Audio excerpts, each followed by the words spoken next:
be doing a nice, wonderful kirtan. We've already started with that, and then lucky enough today to have a very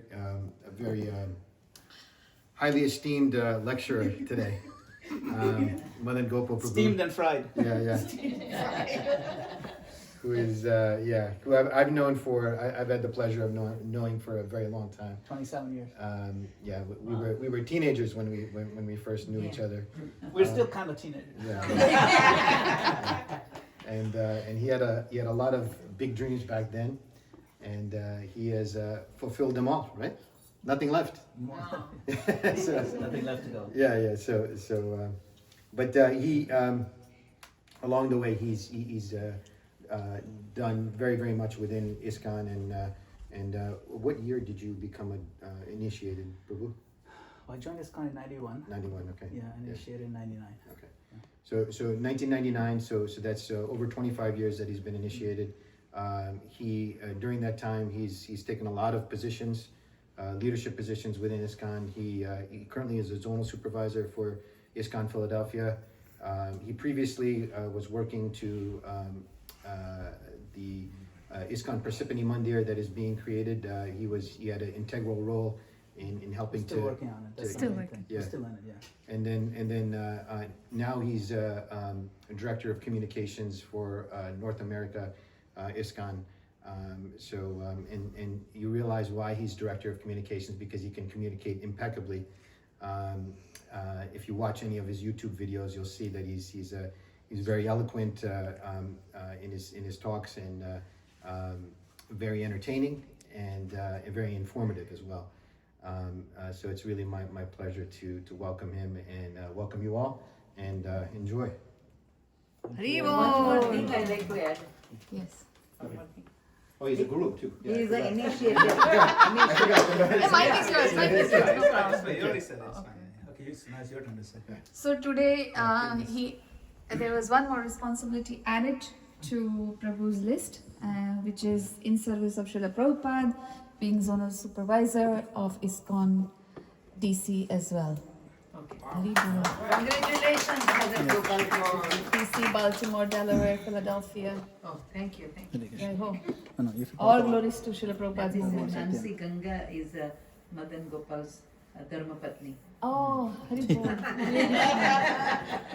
My obeisances to everyone here. talk about that. I should thank afterwards. No. So, just want to say, everybody knows Mother Krishna Priya and Nandulal Prabhu. And No, you don't talk about us. No. We are talking to ourselves. I'm just going to echo what my thoughts has always been. So, we've been here a long time in US. My Prabhu has been here for a long time in US as well. He was here at 16. So, he has met Mother Krishna Priya, and he has been taking guidance from Mother Krishna Priya for a very long time. And the Mulad. And when I came and I joined him here in US, when we were living far away, but we used to get in touch with Mother Krishna Priya via phone. And she is the one who has given a lot of strength and courage for me to walk on this path of Krishna consciousness. Yes. So if I'm good or bad part, it is my fault. If you see anything good in me, that's because of Mother Krishna Priya. That's her fault. Yes. Please don't do this to me. She is the woman of fierce, truthfulness, honesty, and most important thing, integrity. All these years, I know beyond the scope of doubt, she has been all this and beyond. The way she has raised her 3 children is marvelous, miraculous, and I know I got the parenting advice from her. And when I used to talk about my son, she used to give advice according to how she raised Satyen. her son, Satyen. And whenever after that talks, when I saw Satyen, I felt like I'm seeing Madhav. Yes.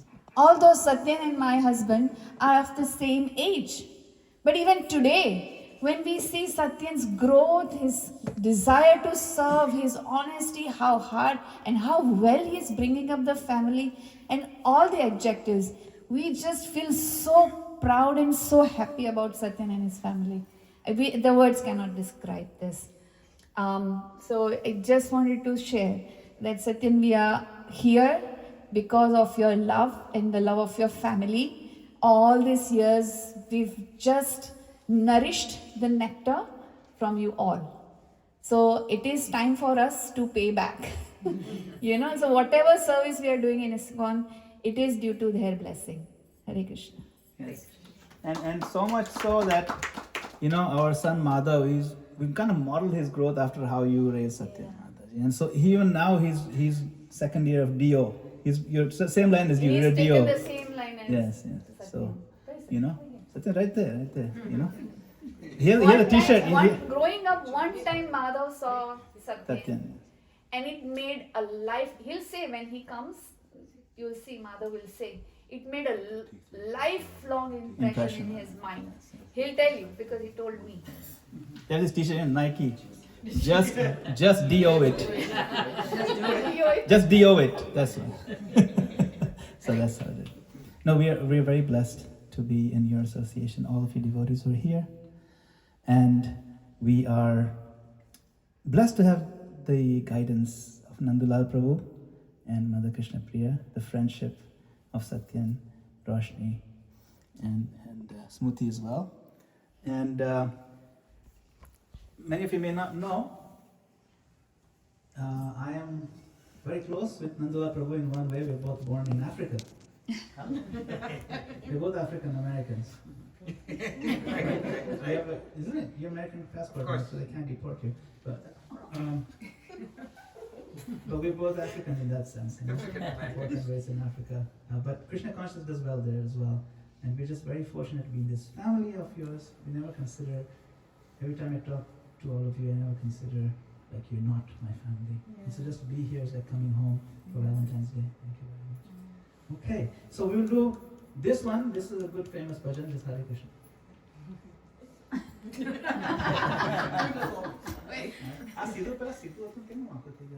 કે થોડી થોડી વાર થઈ જાય છે. It's moody.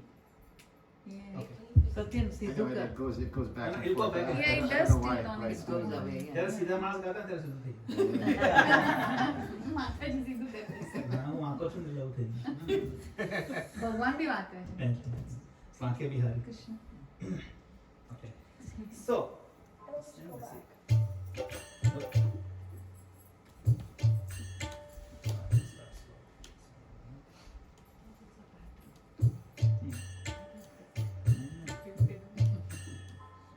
वो रहता नहीं है वहाँ पे.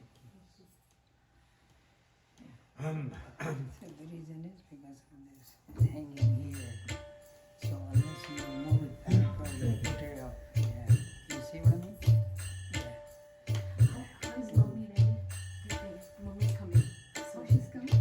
Very nice. that's in India, right?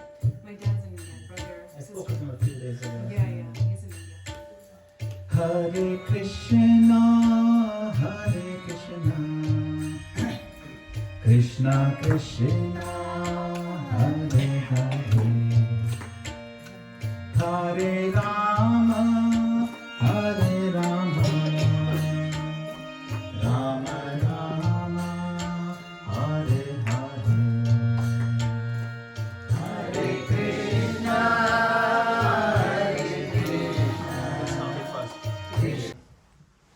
Before I say anything in Sanskrit, let me just say how deeply special this gathering this evening is for me.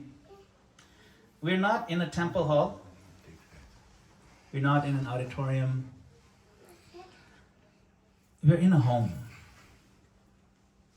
And there's something profoundly sacred about this home. Gopi is here. Satyen is here. Kids are here. Mom and dad are here. Because love begins in homes. See?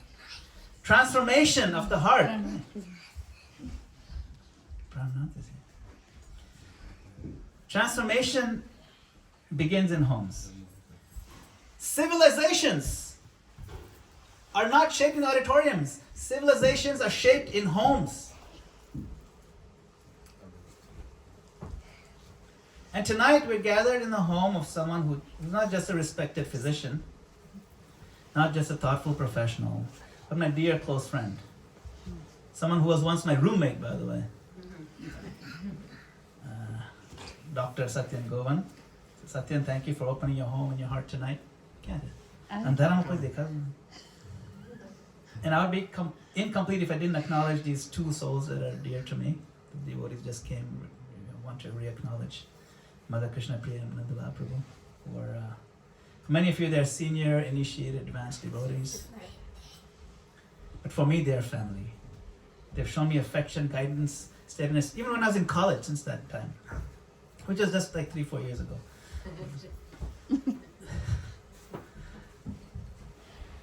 They've given steadiness and warmth over the years. So it's fitting that on Valentine's Day, we're in a home that is shaped by love and devotion. Because when devotion matures, it becomes culture. It becomes culture. And when love matures, it becomes atmosphere, a loving atmosphere. And you can feel that here tonight. So whether you're a long-time practitioner, or someone just visiting for the first time, or someone just curious about what this chanting is about, doesn't matter where you're coming from. Everyone is very welcome. You'll feel the loving feeling. Tonight is about love. But not the Instagram version of love. Not the Hallmark cards version of love. Not the version that depends on whether someone remembered flowers or anniversary. Tonight we're asking a much older question. What is love? Is it chemistry? Is it compatibility? Is it emotion? Or is it need? Or is it something far more foundational? On Valentine's Day, the world celebrates romantic love, but the Vedic tradition speaks about something deeper. Not just love as a feeling, but love as the ultimate purpose of existence. Wow, not just a side thing that you do on Valentine's Day and maybe Mother's Day and Thanksgiving. No. It's the very purpose of our existence. And there's a single Sanskrit verse, all of Krishna consciousness encapsulated in one verse. It's a very beautiful verse. It captures this conclusion so powerfully about love that it has echoed through generations of saints and sadhus and teachers. Let me recite this verse for you.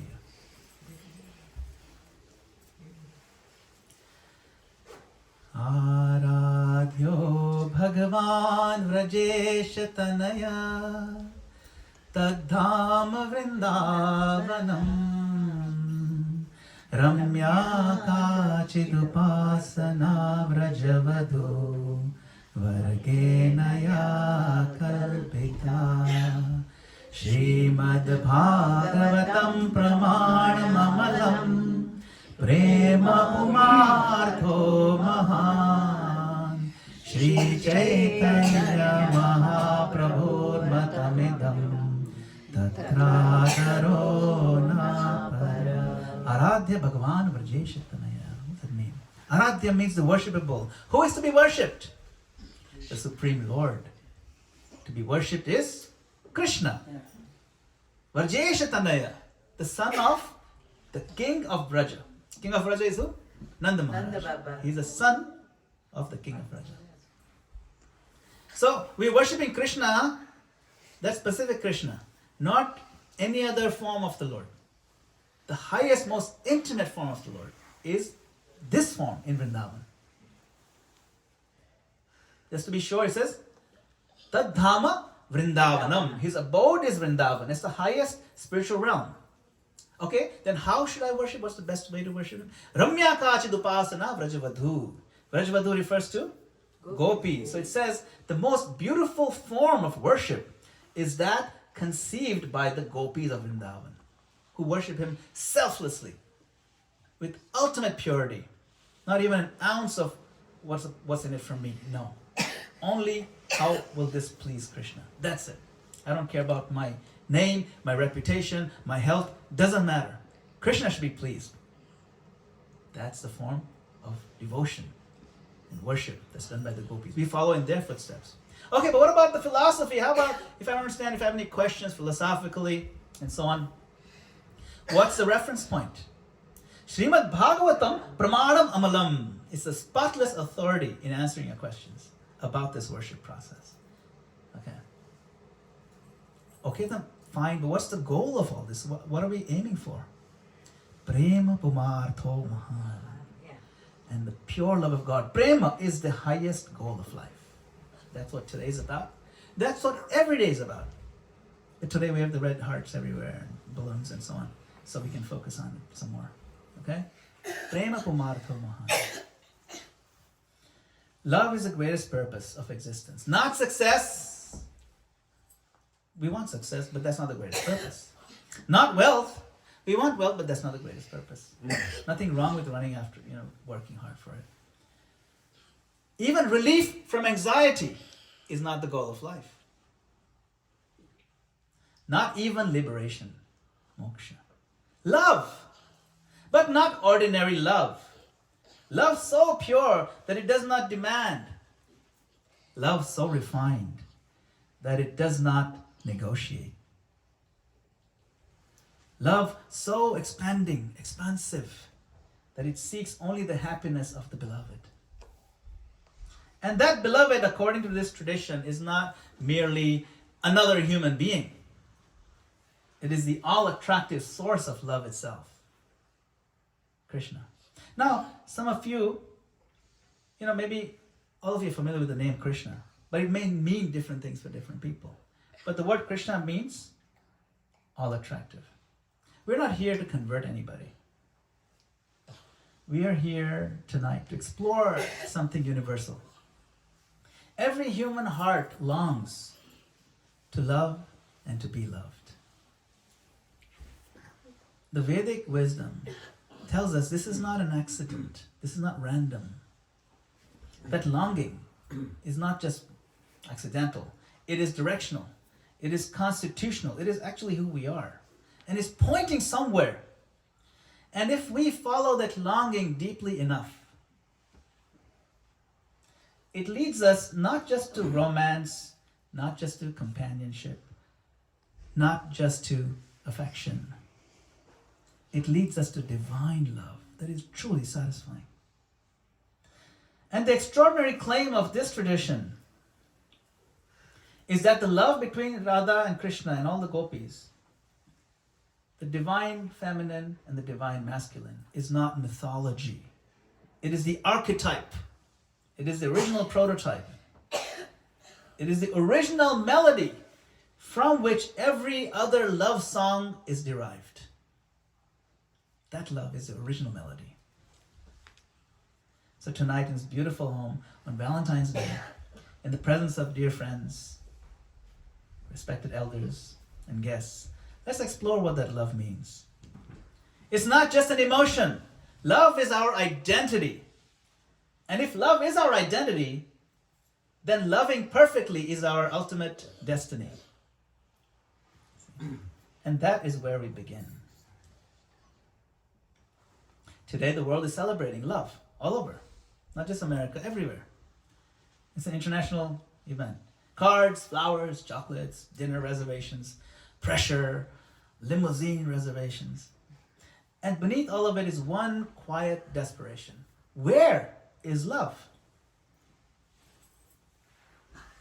What is love? Everyone is looking for it. Some people are looking for it in another person. Some are looking for it in validation or being needed, being admired.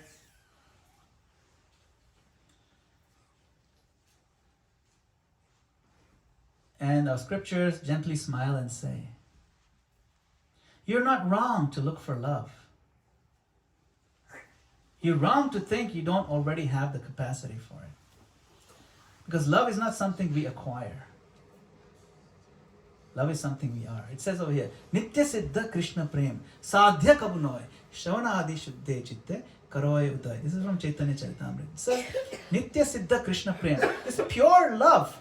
It's very strong and deep and eternal. Nitya Siddha. Nitya is eternal. Siddha means perfected. Krishna Prem. Sadhya Kabunoy means it's not something someone can add to you. It's not something that can be pushed into your heart. Why? Because it's already in your heart.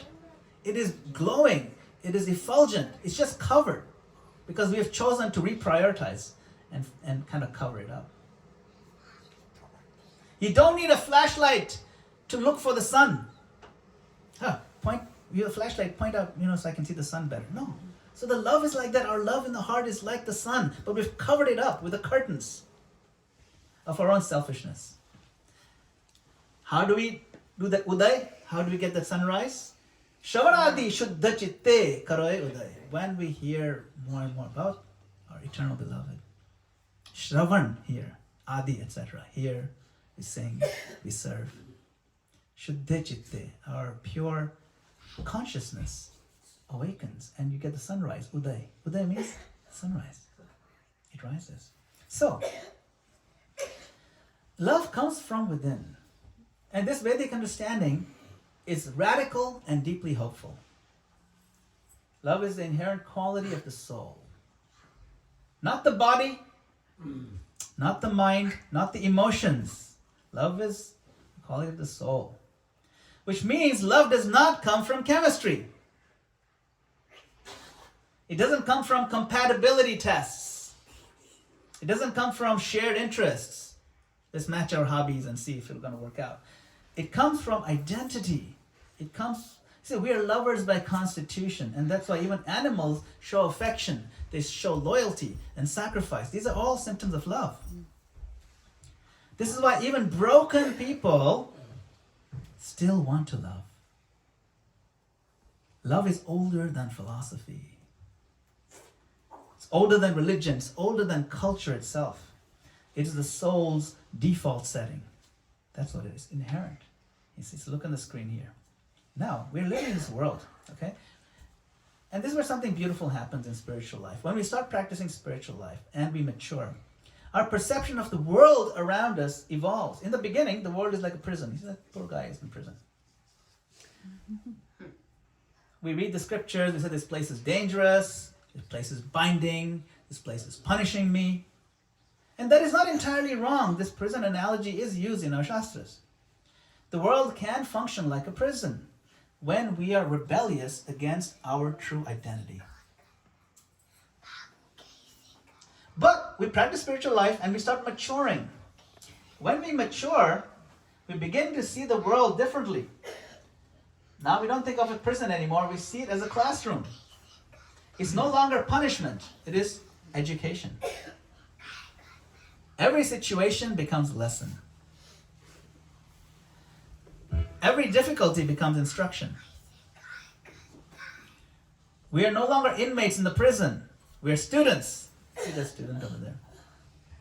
Then we go deeper. We become a little bit more mature in our spiritual life. Now the world is not just teaching us. It's a mirror. It reflects us. It reflects to me. What is disturbing to me reveals my inner weaknesses. What attracts my attention exposes me. Oh, wait a minute. Wait a minute. Why am I attracted to this? I just see that there. Why am I attracted to this? Let me evaluate. So the world becomes a mirror. We can see ourselves better as we mature spiritually. We go from prison to classroom to mirror. In the mirror, we see every relationship that I get into becomes a diagnostic tool for my own heart. You know, when we get into a very good relationship, it brings out the best in each other. When we get into a tough one, oh, I didn't even know I knew those bad words. When we get really angry, we start saying stuff. It brings out the worst in us. So relationships can be gauged by what it brings out in us. See? So it's a reflection. The world becomes a reflection of ourselves as we mature.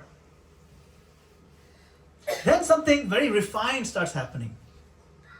We get even more mature in spiritual life. We see the world as a temple, not a random place, not merely a testing ground, but a sacred space. We start seeing Krishna and Krishna's hand in everything. Every interaction we see is arranged by Krishna. We recognize it. Before we would not have, because we were not that mature, but now we see, this happened, this is definitely Krishna who did this. There's no other explanation. This is why we start seeing the whole world as a temple. My Lord, you're interacting with me in the world. Every encounter is meaningful. We meet people, it's not random. Even in the elevator, you have one talk, whoa, that was very profound. It moves us. I met this one person, it really affected my heart. When she said something, something clicked. These are not random things. We start seeing Krishna's hand in these interactions. And every moment is pervaded by the Supersoul, by Paramatma. The same world, completely different perception because we have got more mature in our understanding. And finally, when our prema begins to awaken, then the world changes again. It's the same world, our vision changes.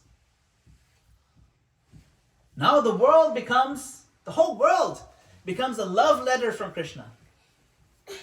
Isn't that beautiful? Not because everything is pleasant, not because everything is easy, but because everything is personal. Everything is arranged for the awakening of the heart. Now, when we read about incarnations, they're not historical events. They're affectionate interventions. Paritranaya sadhunam. You see Krishna when he says that, Paritranaya sadhunam means, I come repeatedly to hug my people, to give them my affection. That's when we read Bhagavad Gita through the eyes of love. We'll read it differently. We'll see the world differently. Krishna comes again and again, not just to manage the cosmos, to manage this universe. He comes to court the soul. My dear soul, I'm here. Look at how many cool things we do together. Let's engage in your genuine love. And he reminds us every time. And unfortunately, we keep turning away. Let today not be that day. It's Valentines. We should go into the loving service of the Lord. So he's coming. We start seeing the world as a love letter from Krishna. And then we may ask, tell me about all the ways Krishna has tried to reach us.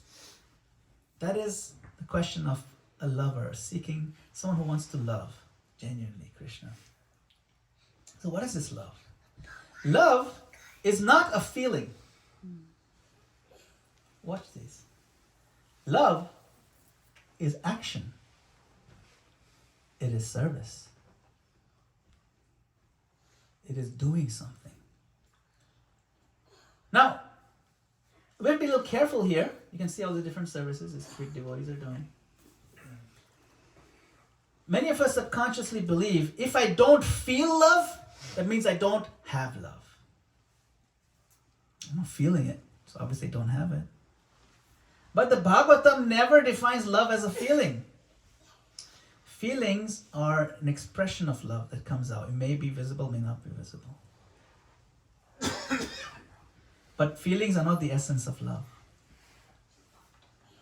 What is love? Love is an orientation. It's a direction in your life. Mati.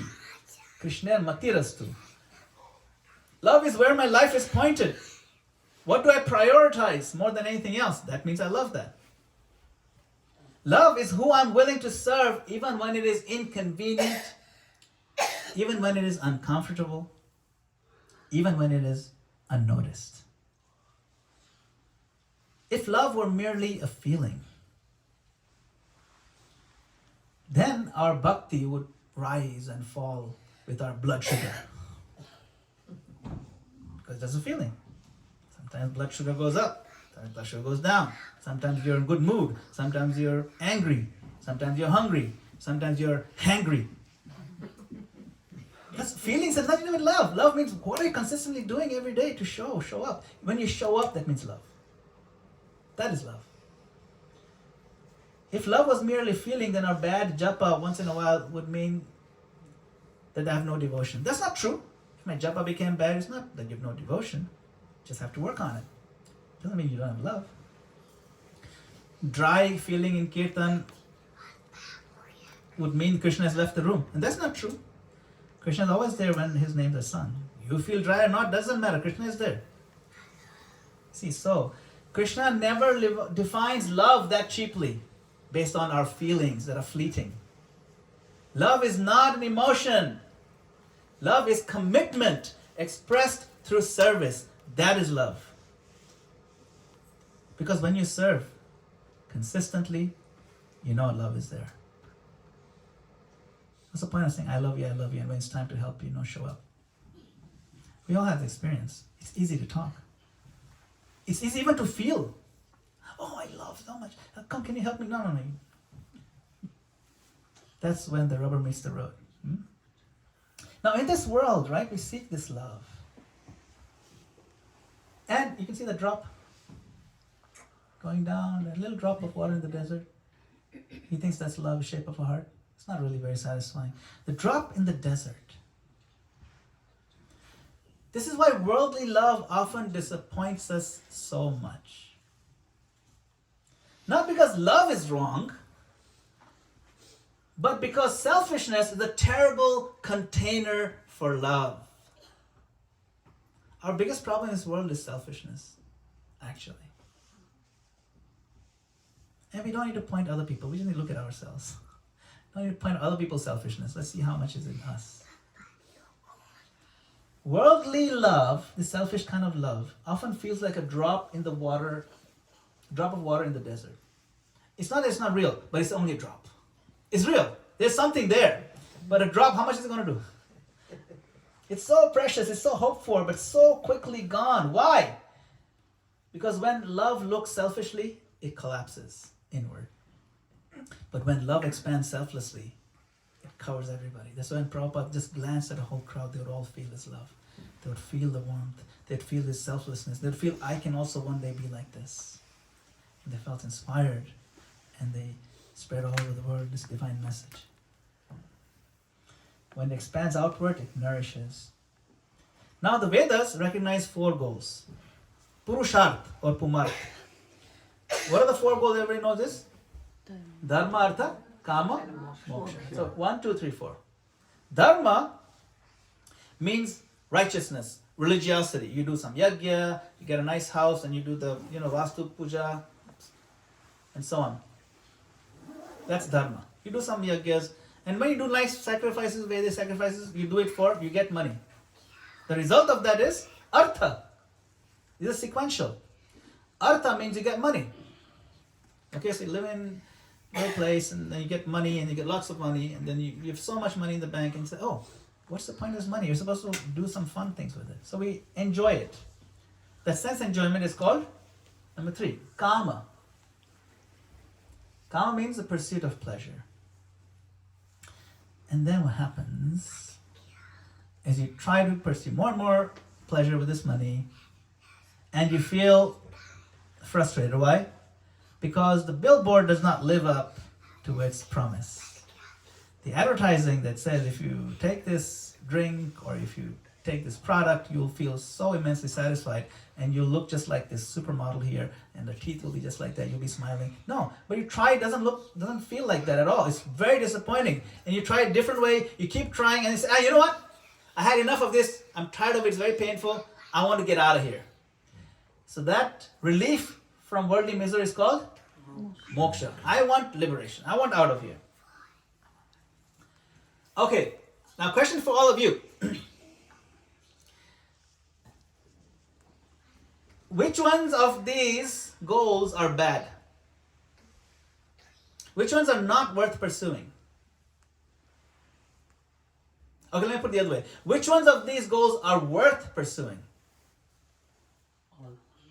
1 and 3. 1 and 3. Okay, so that's dharma and kama. Kama doesn't mean kam karo jab. No, they are bad. I mean, they are bad. Oh, 1 and 3 are bad. Okay, I hear 1 and 3 are bad. Do I hear 4? Okay, he says 1 and 3 are bad. Means dharma and kama are bad. We just want artha. We just want money. And we just want moksha. Okay. Anybody else? Yes. I mean, for us, I think all of them are good, but in the Bhagavatam it says like all four of these are bad for the devotee. Like even moksha is not something that the pure devotee wants. Bingo. All four are bad. Now I'm going to ask you the question, why? Okay, number one, I understand. Dharma. You know, you're doing this fire sacrifice, but you want money. But why is moksha bad? What is bad about moksha? Yes! You hit the nail on the head. All of these goals are selfish. Even moksha is selfish. You see, even moksha is still centered on, I don't want pain anymore. I don't want to suffer anymore. So it's still I.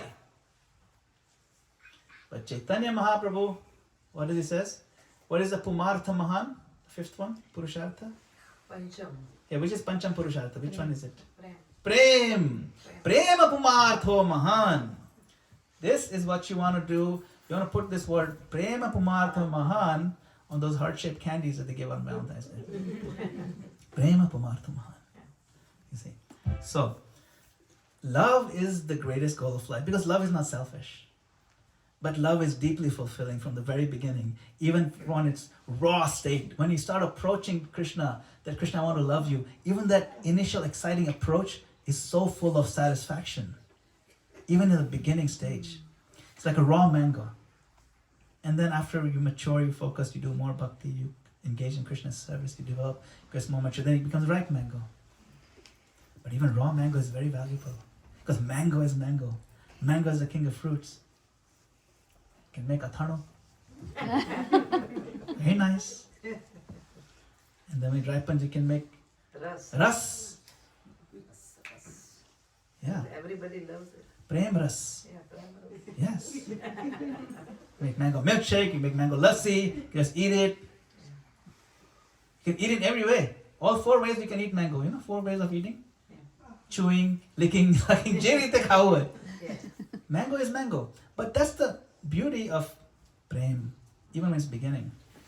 That's why love is the greatest goal of life. Not freedom from suffering, but freedom to love fully. Now, Krishna consciousness does not kill love. This Srila Prabhupada says. We do not say don't love. We say love Krishna. That is one of the most psychologically healthy spiritual statements ever made. Krishna consciousness is not anti-love. Krishna consciousness is anti-misplaced love. Confused love. We're not into the confused, misplaced love. Krishna consciousness does not ask us to become cold to our family members. In the 13th chapter, there's a nice verse where Krishna says these are items of knowledge. And one of the items he says, detachment from family, children, etc. is an item of knowledge. Oh, does that mean I should become cold and indifferent to my family and my children and whatnot? No. Prabhupada explains in the purport, as for detachment, Krishna doesn't mean that we should have no affection for these. These are natural objects of affection. And then he goes on to describe how you can make your family life happy. By chanting Hare Krishna, by only taking prasadam, by reading books like Bhagavad Gita, Bhagavatam, and by doing some worship of the deity like you're doing here. If you do these 4 things, your family life will be happy. Very simple. So this love becomes aligned. The loving force that's in our heart, that's yearning for some engagement, it gets aligned and finally reposes itself in what we're seeking.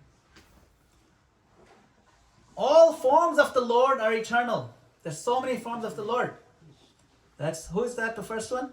Nrsimhadev. Then you have Gopal. Krishna, Gopal with the cow, and then you have Damodar being tied up. He kind of looks a little bit sad over there, but it's kind of cute. So all forms of the Lord are eternal. There's no question of concoction. You can't make them up. You can form your own formation, what you think is. No. It has to be bona fide. But among Krishna's eternal forms, the devotee asks, which form inspires my love? That's not whimsical. Different devotees are attracted to different forms of the Lord. Some devotees love Jagannath, some devotees love Sitaram. It's fine. It's totally fine. But they have to be bona fide. You can't just make up your own thing. See? It wakens the heart. It could be Ram, Nasimha, Gopal, Radha, Krishna. Bhakti is not uniformity. Everybody has to do the same thing. No. But bhakti is unity of the diversity through love. The love is uniform. Everybody has love. You see. Now, Rupa Goswami defines exchanges of love. How many exchanges does he give? Six. Yes, that's correct. 6 exchanges of love. These are manifestations of spiritual love.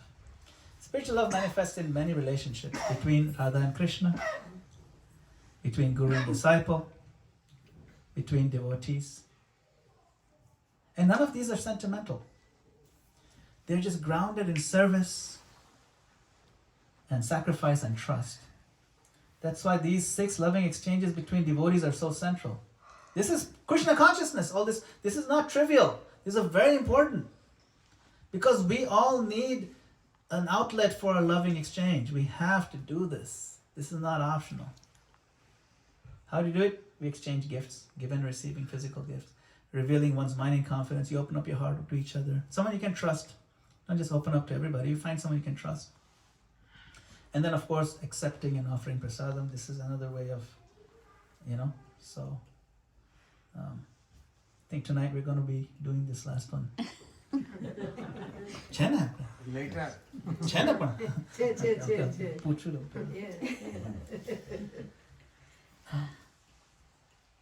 These are not social niceties.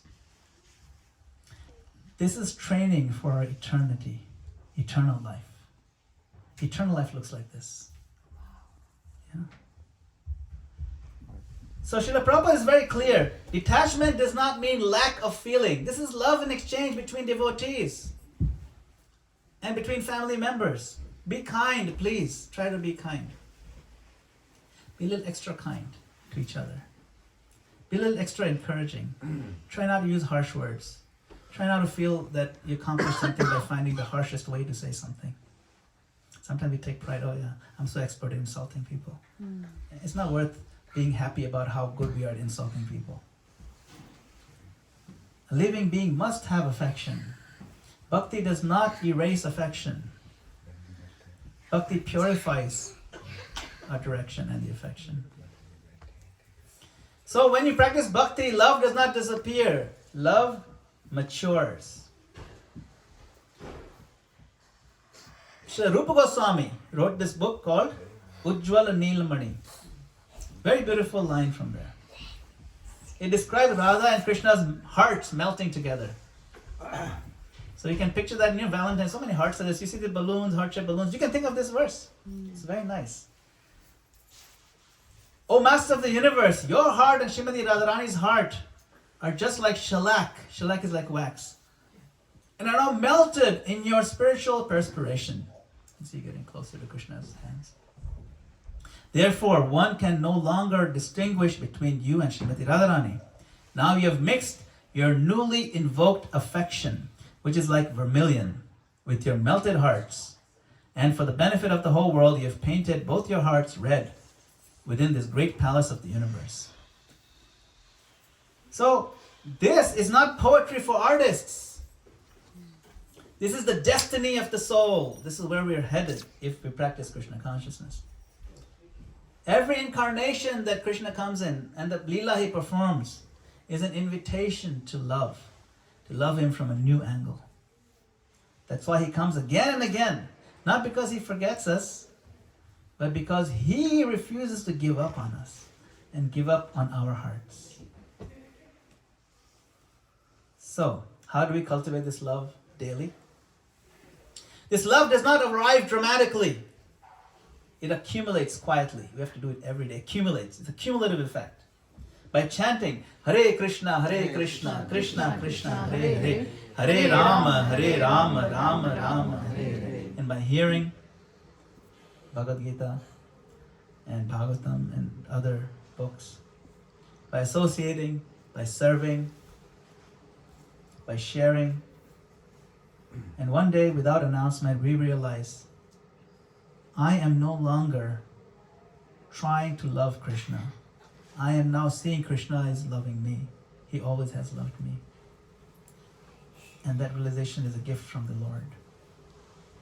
So on this Valentine's Day, Bhagavatam and our scriptures, they remind us, you were created to love.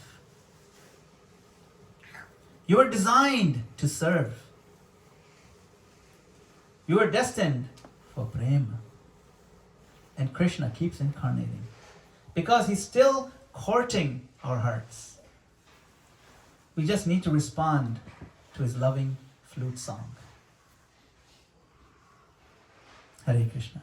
Hare Krishna. Thank you for your kind attention and your valuable time. Srila Prabhupada ki jai. Jai. Put your hands light. Light. Mataji will light them. Yes. Okay. Satyen Prabhu, do we have any time for comments or questions or whatever you want? Anybody have any questions? Anybody have any comments or questions? Yes. Yeah, thank you, Prabhu. It was an excellent class. So, just practically explain detachment as well as like having love. Like, so I've got a son. So, what does it practically look like when you say you should be detached, Yes. but you should be, love the person? And I guess it's universal love, right? Very good question. If I have a son or a child, I have a son as well. Actually, he's 23 years old. But,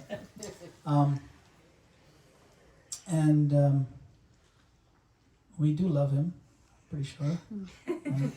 Most times. Yeah. In fact, we learned to love when we had the child. We learned what love is about because we realized how it's possible to be 24 hours Krishna conscious. How it's possible to love 24 hours. Before we had a child, I didn't have a concept of that. How could at least 7-8 hours I'm sleeping. So at least during those hours, there's no love. No, but I saw that when he was a baby and his mom was there, even in her sleep, she would put her hand, mother, and then she was in her sleep, even while she's sleeping. I realized it's possible to be 24 hours Krishna conscious if your level of affection is deep enough, like you have your son. So, now, the question arises, Krishna is saying detachment from family in the Gita.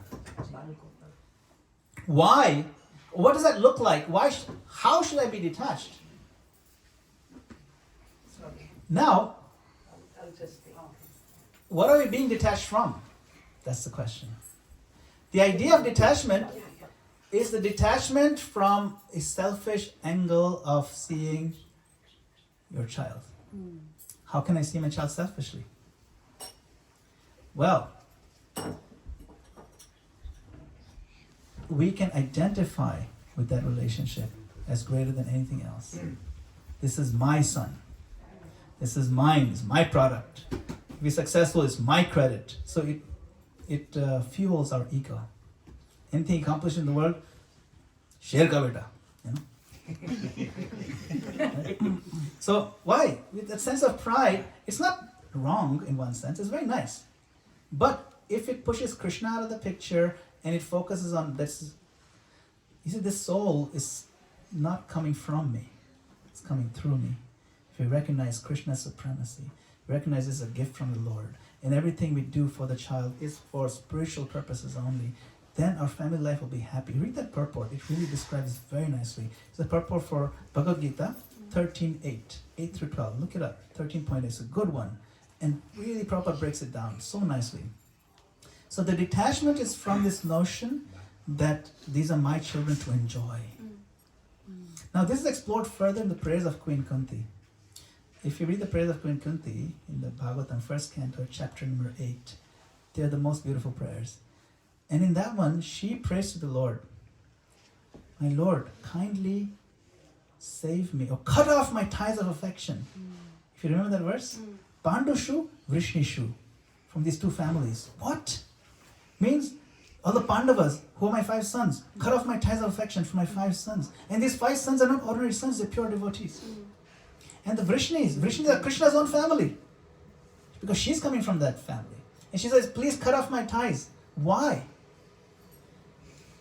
If I think of a pure devotee, it's progressive for me. If my son is Arjuna, amazing, I should think of Arjuna, I'll make progress. Why she saying cut off my ties? Because when she sees Arjuna, she doesn't see that this devotee is my son.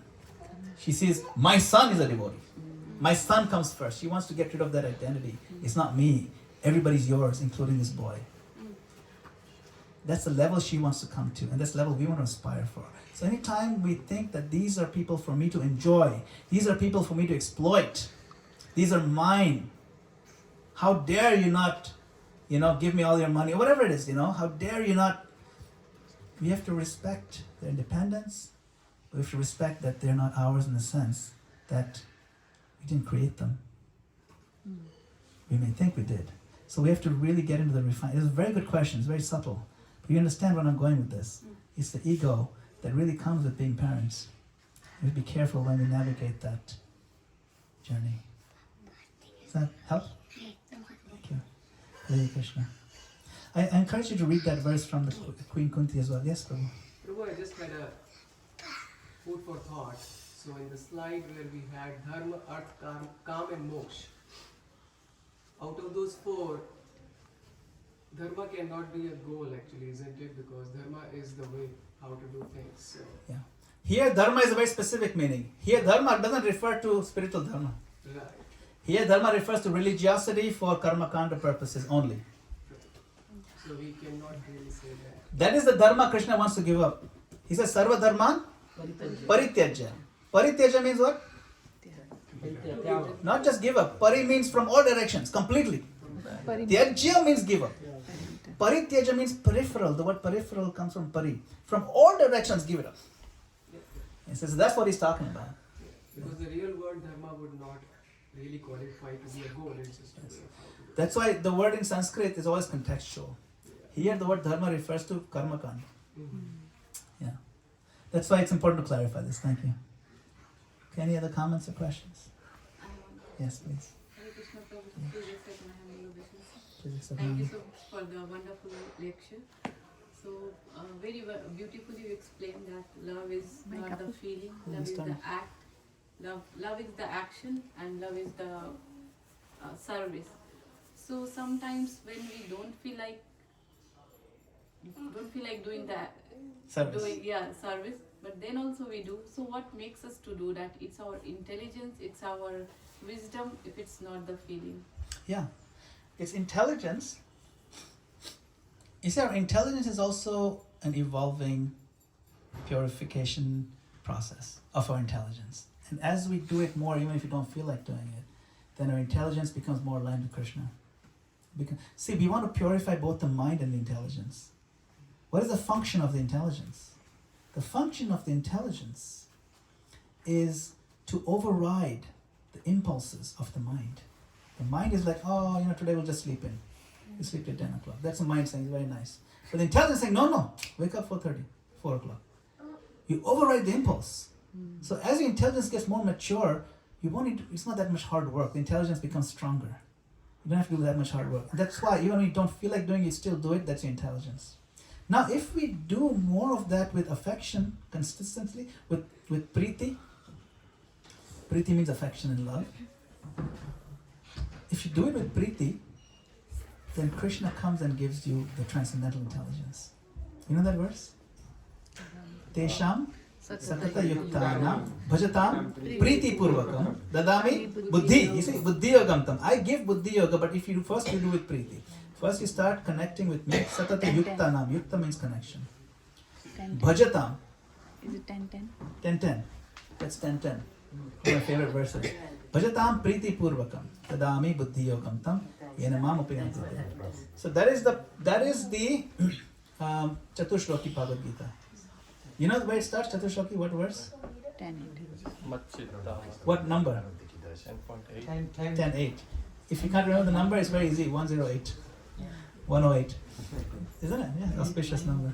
So, yeah, that's the point. Is that the intelligence will sharpen, and it's not that it's like a light switch. No, it gets stronger and stronger. It's brighter and brighter, gradually.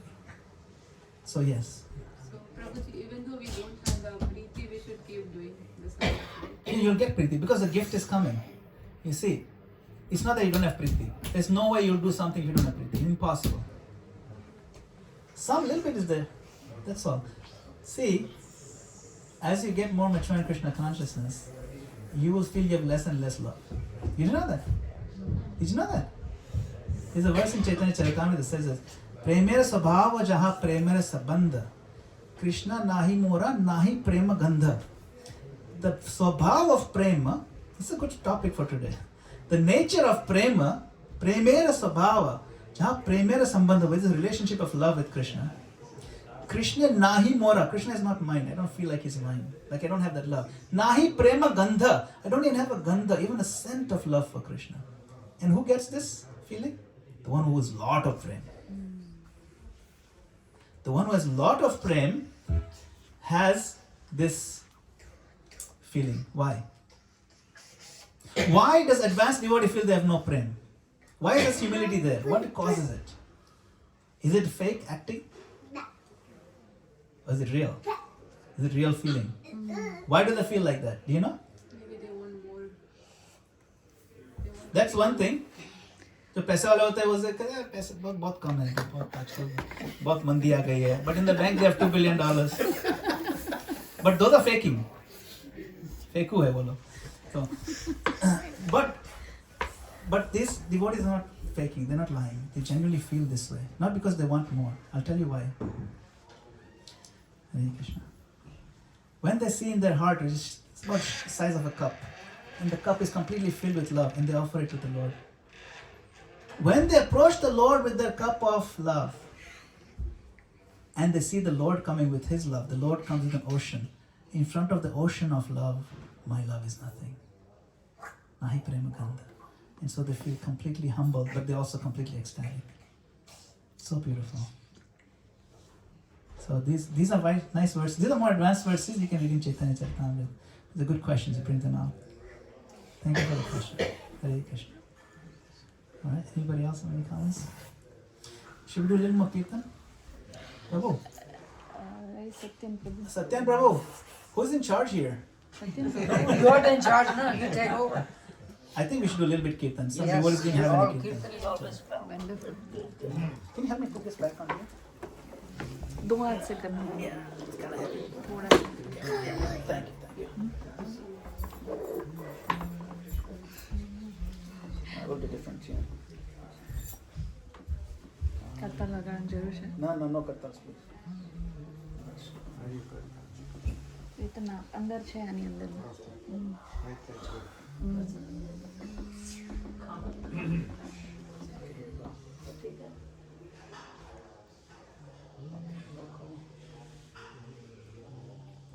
Hare Krishna. Okay, can you hear me?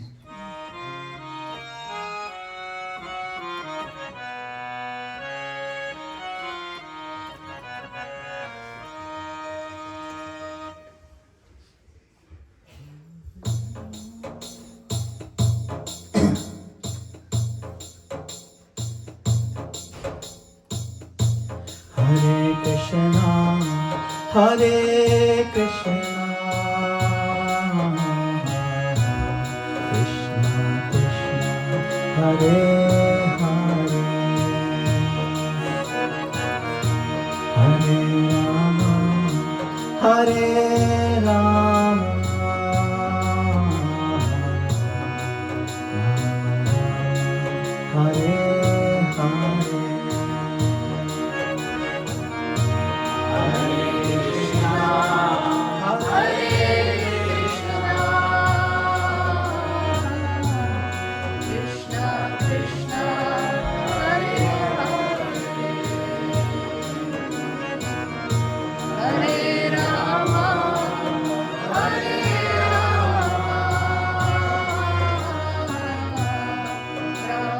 Rama, Hare Hare.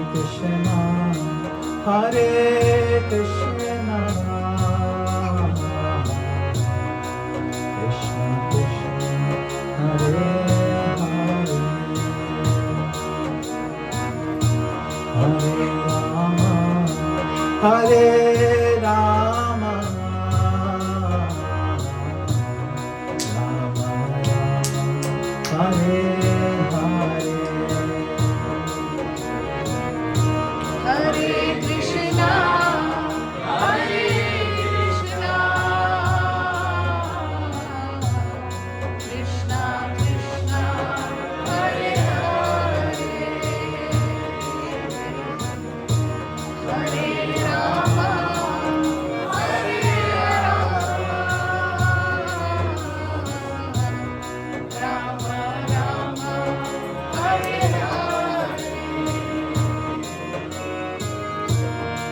Hare Krishna, Hare Krishna, Krishna Krishna, Hare Hare, Hare Rama, Hare Rama, Rama Rama, Hare Hare. Hare Krishna, Hare Krishna, Krishna Krishna, Hare Hare, Hare Rama, Hare Rama, Rama Rama, Hare Hare, Hare Krishna.